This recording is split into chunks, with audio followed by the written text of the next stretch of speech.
və ümumiyyətlə yaxın şərqdəki proseslər bundan sonra necə davam edəcək danışacağıq. Qonağımız var, siyasi şərhçi Rəşad Bayramov studiyamızdadır. Yaxın şərqdə baş verən proseslərin təhlilini ondan eşitməyə çalışacaq. Rəşad bəy, hər vaxtınız xeyir olsun, xoş gəlmişsiniz. Gəlin elə ilk olaraq bu İsrail ilə Livan arasında imzalanan, amma əməl olunmayan çərçivə sazişindən danışaq. Hizbullah da mövqeyini bildirdi ki, biz olduğumuz ərazilərdən geri çəkilməyəcək, silahsızlaşdırılma məsələsini ümumiyyətlə gəlmək olmaz. Hətta tələb etdilər ki, ABŞ ilə İran arasındakı razılaşmanın birinci bəndinə İsrail əməl eləsin və İsrail oranı tərk eləsin. Livanla İsrail öz arasında razılaşır. Hizbullah bu cür mövqe bildirir. Bir tərəfdən ABŞ-dəki məsələyə kölgə salınır. Bütün bu prosesləri, puzzle'ları yerinə qoysaq, bizə hansı mənzərəni təsvir edir və bundan sonra nə baş verəcək? Proqnozlarınız nədən ibarətdir? Əvvəla oradan başlayaq ki, anlaşma memorandumu məlum olduğu kimi sülh sazişi deyil və nəticə etibarilə həmin memorandum o sülh sazişi imzalanana gətirib çıxarana qədər bu cür insidentlər olacaq. Prinsipə etibarilə. Çünki tərəflərin hər birinin bu və ya digər şəkildə etimadsızlığı var və bu etimadsızlıq fonunda da ortada çıxan insidentlər var. Yəni, baxın, indi qeyd etdiyiniz kimi, bir tərəfdən İsraillə Livan arasında bir çərçivə sazişi imzalanır. Amma prinsipə etibarilə Livan münaqişənin tərəfi deyil və başqa sözlə bütün əməliyyat əgər Hizbullaha qarşı həyata keçirilirsə, burada tərəf olaraq Hizbullahın masa arxasında oturması lazımdır. Və İsrailin faktiki olaraq Hizbullahla danışıqlar aparıb bir ortaq məxrəcə gəlmək, nə çərçivə sazişi imzalayırlar, nə imzalayırlar, onu etmələri lazımdır. Amma İsrail Hizbullahı bir qüvvə olaraq qəbul etmədiyi üçün və Hizbullahı bir terror təşkilatı olaraq qəbul etdiyi üçün faktiki olaraq Livanla danışıqlar aparır. O Livanla ki, Livan indiyə qədər İsrail olmadan da Hizbullahla bu və ya digər şəkildə bacara bilməyib. Yəni, İsrail, Livanın silahlı qüvvələri o gücdə deyil ki, Hizbullahla hansısa formada münaqişəyə girsinlər və yaxud da onların indiki mövqelərinin zəiflədilməsi istiqamətində hansısa addımlar atsınlar.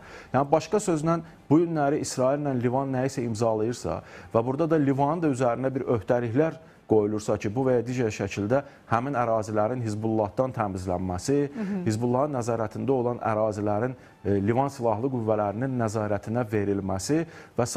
məsələ ortaya bir sual çıxır. Bu prosesi kim aparacaq?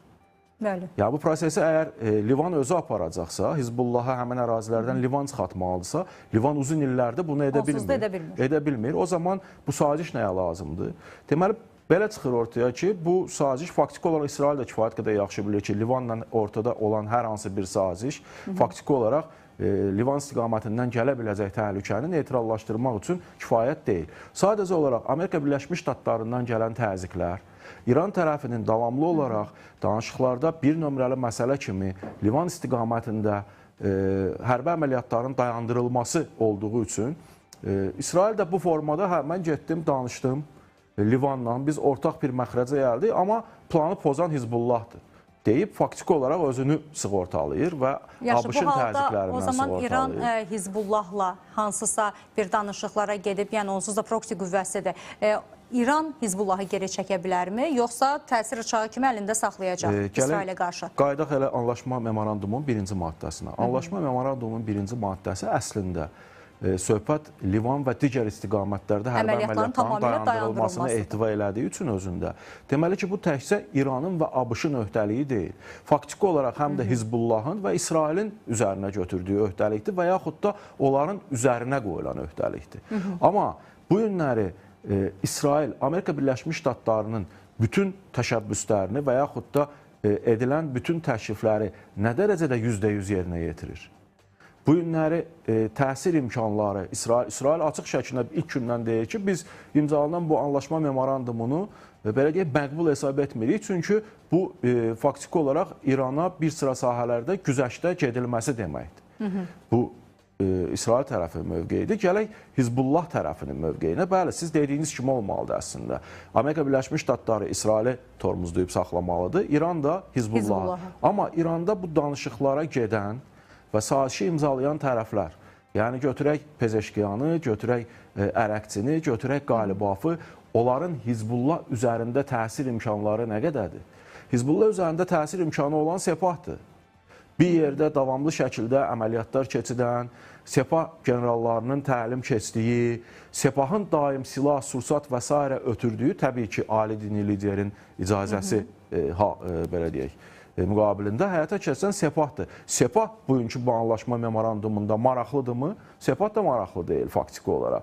Biz xatırlayırıq, memorandumun imzalanması haqqında... Bu əməliyyatın Livanda davam eləməsi Sepaha necə müsbət təsir göstərir? Əməliyyatın hal-hazırda davam etdirilməsi birinci növbədə memorandumun özünü bir, belə deyək, təhlükə altına qoyur. Yəni, başqa sözlə, bu danışıqlarda öz mövqeyini daha da möhkəmləndirən Pezeşkiyan, Ərəbçi, yəni hökumət və parlament burada ön plana çıxdılar. Sepah faktiki olaraq bu danışıqlarda arxa plana tamamilə çəkilmiş oldu. Bu və ya digər şəkildə söz sahibi olmadı, masaya oturdulmadı. Bu da o deməkdir ki, sabahları memorandum bütün bəndlərinə əməl eləyəcəyi halda, bu gəlib növbəti mərhələdə bir sülh sazişinə çıxacağı halda daxili mübarizədə Sepahın mövqeləri xeyli zəifləmiş olacaq. Aha, deməli, Hizbullahı sadəcə Sepah əlində rıçaq kimi saxlayıb, İranda digər qüvvələrə qarşı. Təbii ki, yoxsa burada bir tərəfli şəkildə, ABŞ sən niyə İsraili dayandırmırsan deməklə məsələn həllə nail olmaq mümkün deyil. Çünki bu öhdəlikdə Hizbullah da var faktiki olaraq və yaxud da Hizbullah özü istəməsə belə sən onun yerinə öhdəlik götürmüsən və faktiki olaraq sən də onu bu və ya digər şəkildə dayandırmalısan. Yaxşı, Birləşmiş Ştatlar İsraili dayandırmalıdır deyirik. Bəs Birləşmiş Ştatların özünü kim dayandıracaq? İndi yenidən hərbi əməliyyatlara başlayır. Bu nə qədər davamlı ola bilər və İran da təbii ki, cavab verir. Danışıqlara nə qədər kölgə sala bilər? Yarıda qala bilərmi? 60 günlük müddət var idi. Kölgə mi düşəcək buna? Yoxsa nə baş verəcək burada? Çünki çox ciddi suallar var. Bir qədər sonra onları da detallı şəkildə sizdən eşitmək istəyəcəm. Mən əvvəl təsadüfən demədim ki, bu, belə deyək, hələ sülh sazişi demək deyil və bu cür insidentlərin olması da prinsip etibarilə normaldır. Yəni, adicə biz 94-cü ildə Azərbaycanla Ermənistan arasında atəşkəs razılaşmasını götürsək, 2020-ci ilə qədər nə qədər atəşkəs pozulmaları oldu, nə qədər insidentlər oldu, nə qədər hər iki tərəfdən, belə deyək, həyatını itirənlər oldu prinsip etibarilə. Yəni, bu günləri bu sülh sazişi yoxdur ortada və bu cür insidentlər olacaq. Xüsusən də danışıqların bu dərəcədə aktiv mərhələsində və tərəflərin danışıqlar masasında öz mövqelərini güclü göstərmək bir mərhələsidir. O mərhələdə bu və digər şəkildə bu olacaq. Baxın, söhbət nədən gedir? Söhbət ondan gedir ki, Amerika Birləşmiş Ştatları sazişdə sən 5-ci maddədə Hörmüzlə bağlı konkret göstərmirsən ki, İran tərəfi bu və ya digər şəkildə hələlik, yəni 60 gün müddətində olsa da belə, gəmilərin keçidinə icazə verən faktiki olaraq bir fəaliyyətə həyata keçirir. Bu da niyə əsaslandırılıb? Ondan əsaslandırılıb ki, Hörmüz minalanıb və bu və ya digər şəkildə o açıq rabitə xəttinin yaradılması haqqındakı qərar qəbul olundu.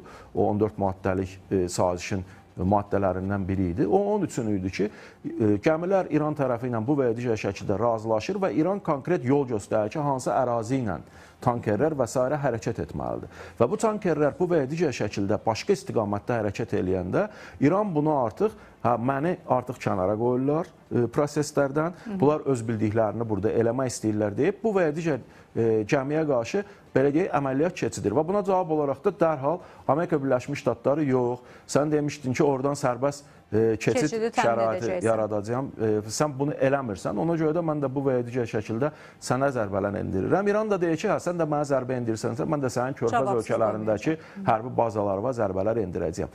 Bu, belə deyək, indiki faktiki şəraitdə yeni hərbi əməliyyatlara və geniş miqyaslı müharibəyə yatırıb çıxara bilərmi? Düşünmürəm. Yəni, indiki mərhələdə bu baş versin. Çünki faktiki olaraq indi tərəflərin heç biri üçün sərfəli deyil. Siz vurğuladınız körfəz ölkələrindəki bazalar məsələsini. Yeri gəlmişkən İran Xarici İşlər Nazirliyinin bu Birləşmiş Ştatların hücumu ilə bağlı bir bəyanatı var idi. Orada vurğulandı və bir çağırış da edildi körfəz ölkələrinə ki, sizin ərazinizdən istifadə olunmasına qətiyyən icazə verməyin. Biz nəyin şahidi olacaq? İcazə verəcəklərmi? Əməliyyatlar davam edəcəkmi? Siz dediniz ki, uzun müddət davam edəcəyini düşünmürsünüz. Amma məsələn, bu xüsusilə də İsrail və Livan razılaşması fonunda qiymətləndirsək, çünki danışıqlar bir neçə gündür ki, gedir və tamamilə burada bir əməliyyatın dayandırılmasına hesablanmış addımlar aparılır. Amma dediyimiz kimi real bir addım da yoxdur. Bir sıra ölkələr öz ərazilərindən növbəti dəfə İrana belə deyək, zərbələr endirilməsinə icazə verməyəcəklər. Bir sıra körfəz ölkələrindən söhbət gedir. Amma bəs kimlər icazə verə bilər? Məsələn, Səudiyyə Ərəbistanı belə böyük ölçüdə icazə verə bilər. Və bu və ya digər şəkildə belə deyək, o davam etməsinə də şərait yarada bilər. Çünki faktiki olaraq elə 40 günlük müharibədən sonra da biz dərhal nəyə şahidlik etdik? Səudiyyə Ərəbistanı Amerika Birləşmiş Ştatlarının mövqeyindən daha çox İsrailin belə deyək, mövqeyinə daha yaxın mövqe ortaya qoymağa başladı. O baxımdan bu belə deyək, hallar baş verə bilər. Amma yenə deyirəm, o ölkə icazə verdi ya vermədi? 40 günlük müharibə nəyə göstərdi? Öz ərazisindən Amerika Birləşmiş Ştatlarının belə deyək, təyyarələrin uçmasına icazə verməyən, öz ərazisindəki hərbi bazalardan bu və ya digər şəkildə İran ərazisinə raket atılmasına icazə verməyən körfəz ölkələri belə zərbə altında qaldı. Yəni İran indi hədsiz icazə verməyin deyir, amma sabah icazə verməsələr belə Amerika Birləşmiş Ştatları ilə birbaşa münaqişədə belə deyək, imkanlarını təbii ki, kifayət qədər yaxşı bildiyi üçün faktiki olaraq yenə də körfəz ölkələrinə bu və ya digər şəkildə zərbələr endirəcək. Amma yenə deyirəm, baxın, bu memorandum bu şəkildə niyə belə deyək, razılaşdırıldı? Niyə bu imkanlar faktiki olaraq, bəhanələr faktiki olaraq İran tərəfinə verildi? O özü böyük bir sualdır. Yəni sən faktiki olaraq deyirsən ki, Hörmüzlə bağlı 60 gün ərzində hər hansı bir rüsum alınmayacaq. 60 gün ərzində sərbəst, yəni 60 gündən sonra nə olacaq? 60 gündən sonra da orada bir belə deyək, aşağıda bir cümlə də var. Qeyd olunur ki, deməli həm beynəlxalq dənizçiliyə uyğun olaraq, həm də ölkələrin, yəni körfəz ölkələrinin və Hörmüz ətrafında olan ölkələrin suveren hüquqlarına uyğun olaraq gələcək idarəçiliyin müəyyənləşdirilməsi üçün İranla Oman Sultanlığı arasında danışıqlar aparılsın. İran da qaliba belə oradan qayıdan kimi həmin danışıqlardan birbaşa Omana yetdi və bircə bir bəyanat da qəbul elədilər ki, idarəçiliyin bircə həyata keçirilməsi ilə bağlı, gəmilərə hansısa icazənin verilməsi ilə bağlı, lisenziyaların verilməsi ilə bağlı. Amma daha sonra Birləşmiş Ştatlar tərəfindən də açıqlamalar gəldi ki, bu beynəlxalq sularda əgər biz bugün İrana və Omana icazə versək, o beynəlxalq sulara nəzarət etsələr, daha sonra təbii ki, digər ölkələrdən reaksiyalar gələcək. Türkiyə haqlı şəkildə o da öz ərazisindən keçən beynəlxalq sularda. Ona görə dedilər ki, bu ümumiyyətlə olmamalıdır. Baxın, buna icazə verilməsi faktiki olaraq bütün o beynəlxalq suların yenidən bölüşdürülməsi, yenidən münaqişələr, yenidən müharibələr və s. deməkdir ki, buna heç bir halda imkan. O baxımdan deyirəm ki, hansı ağılın məhsulu idi ki, bu cür, yəni o 5-ci maddəni, ya Hörmüzlə bağlı faktiki olaraq fəaliyyəti bu cür qeyd eləyəsən. Onda da adamın beyninə belə bir fikir gəlir ki, bu qədər hər məsələdə İrana hə deyən Amerika Birləşmiş Ştatları və faktiki olaraq bir vaxt udmaq üçün bunu eləyib. Mən tamamilə əminəm ki, biz 60 gün ərzində hər hansı bir nüvə razılaşmasına şahidlik etməyəcəyik. Və ona da tamamilə əminəm ki, 60 günün sonunda Trump tərəfindən danışıqların uzadılması haqqında bir qərar qəbul olunacaq. Və proses biraz da uzanacaq, ta ki, Amerika Birləşmiş Ştatlarında konqresə aralıq seçkilər keçirilib başa çatana qədər. Ondan sonra artıq müəyyən qərar vermək olar. Yeni hərbi əməliyyatlar başlanılsın. Yəni İranın faktiki onda olaraq... hər iki tərəf daxili auditoriyanı sakitləşdirmək üçün sadəcə vaxt uzadır. Hər iki tərəf ona görə deyirəm ki, İranda da var. İran biraz özünə gəlmək üçün, bu və ya digər şəkildə toparlanmaq üçün faktiki olaraq buna ehtiyacı var idi və bunu faktiki olaraq eləyir. İkinci bir tərəfdən özünü qalib kimi təqdim eləyir daxili auditoriyada. Bu da indiki mərhələdə vacib idi. Əslində, mediada olan bu memorandumun şərtlərinə baxanda İran tərəfi ilə qalib kimi görünür, deyilmi? Belə baxanda hə, amma prinsip etibarilə yox. Bəs dərin qatlarda nə var? Dərin qatda, misal üçün deyim, məsələn, 300 milyard dollarlıq bir fond yaradılır və bundan bu və ya digər şəkildə İrana investisiyaların qoyulması, İrana bərpa, quruculuq və s. işlərində istifadə olunur. Yəni, bu pul hardan yatırılacaq? Bu pul ilk olaraq böyük ehtimalla İranın neft və sənayesinin inkişaf etdirilməsi üçün böyük şirkətlər tərəfindən təmin olunacaq. Burada Amerika Birləşmiş Ştatları şirkətləri də rol alacaq. Hər nə qədər indi Trump desə ki, o 300 milyardı getsin körfəz ölkələri versin, biz niyə o pulu veririk və s. kimi desə də, amma Amerika Birləşmiş Ştatları bu və ya digər şəkildə o iqtisadi rıçaqları əldə etmək istəyir İran daxilində. İran niyə buna göz yumur? İran üçün indiki mərhələdə Amerika Birləşmiş Ştatlarının sərmayəsi faktiki olaraq bir təhlükəsizlik təminatıdır. Amerika Birləşmiş Ştatları özünün sərmayə qoyduğu ölkədə nə özü hərbi əməliyyat keçirəcək, nə də İsrailə imkan verəcək ki, onun orada iqtisadi maraqlarını zərbə altına alsınlar. ABŞ da deyir ki, mən orada olub iqtisadi rıçaqları bu və ya digər şəkildə əlimə keçirəcəyəmsə, faktiki olaraq bundan sonra təsir imkanlarını, siyasi müstəvidə də təsir imkanlarını da əldə edəcəyəm. Bu məsələnin birinci tərəfi. Məsələnin ikinci tərəfi, bu sərmayənin və s. müqabilində birincisi buydu ki, ABŞ heç nə itirmir. İkincisi, bunu hansı halda eləyirəm mən? O halda ki, mən dediyim kimi, sənin əlində olan zənginləşdirilmiş uranın parçalanması ilə bağlı konkret fəaliyyət həyata keçirilir və ikincisi, nüvə proqramı ilə bağlı oturub masaya bizim tərəfi də qane eləyən bir, belə deyək, sənəd ortaya qoyuruq. İndi o sənəd özündə biz indiyə qədər detallarını danışmışıq. Mənim 20 il bağlanması, 10 il bağlanması və yaxud da heç bağlanmaması, amma Beynəlxalq Atom Agentliyinin birbaşa nəzarəti ilə 3%, 5% həzmində. Yeri gəlmişkən Birləşmiş Ştatlar onu öz qələbəsi kimi təqdim etməyə çalışırdı. İran tərəfi təksib elədi ki, ümumiyyətlə onlar gəlməyəcəklər, nəzarət etməyəcəklər. Əslində bu memorandumun şərtidir. Yəni gəlməyəcəklər kimi belə deyək, mövqe ortaya qoymaq faktiki olaraq memorandumdan imtina eləmək kimi bir şeydir. Yəni bu faktiki olaraq şərtdir və sən buna imza atmısan. Düzdür, sən əl yeri qoymusan. Faktiki olaraq ali dini liderin çıxıb deyib ki, mən bu sazişi istəmirdim, bu şəkildə istəmirdim. Pezeşkiyan məni inandırdı və s.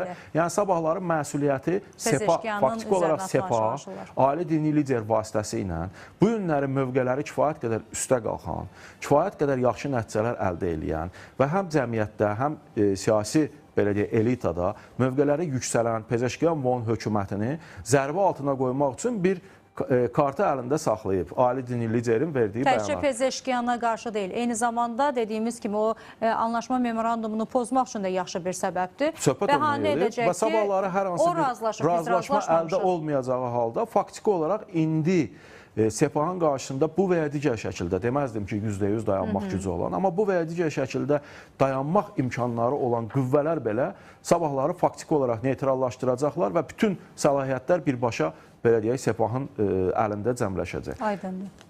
Çox təşəkkür edirəm Rəşad bəy, ətraflı şərhiniz üçün. Yaxın Şərqdə baş verən prosesləri siyasi şərhçi